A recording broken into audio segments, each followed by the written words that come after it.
কিয়ানের বাবা ঈদ এসে বললো সালামি দেন। ধরো এই নাও ঈদের সালামি। এটা কি দিলেন? 5 টাকা দিছি। এটা তো হয়তো না, আরো লাগবো। আরো লাগবে? ওই যে কত দেখা যায়। ধরো একটা। একটু একটু হইতাছে আর কি, বিষয়টা মজা লাগতেছে। আরেকটু লাগবে? আরো লাগবে? তো লাগবে না? ঈদের মধ্যে ওই যে বিরিয়ানি খাবো, শপিং করবো। আমার শপিং বাকি আছে। এগুলো দিয়ে কি হবে? এটা দিয়ে তো একটা ড্রেস কিনলে আমার টাকা শেষ। আর দিতে হবে না, টাকা পয়সা নাই। না না, দিতে হবে, কিছু করার নাই। এই নাও শেষ, আর দিতে হবে না।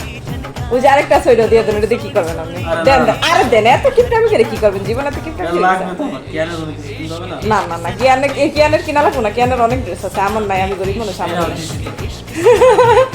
এইটা কি হইলো? দেন। এই নাও। আরে বাবা দেন। দিলাম। নিয়ে গেল গা। অলরেডি শপিং করছি, আর এটা কিয়ানের বাবা আমাকে সালামি দিছে। কিয়ানের বাবার কাছ থেকে ঈদের সালামি নিয়ে নিলাম গাইস।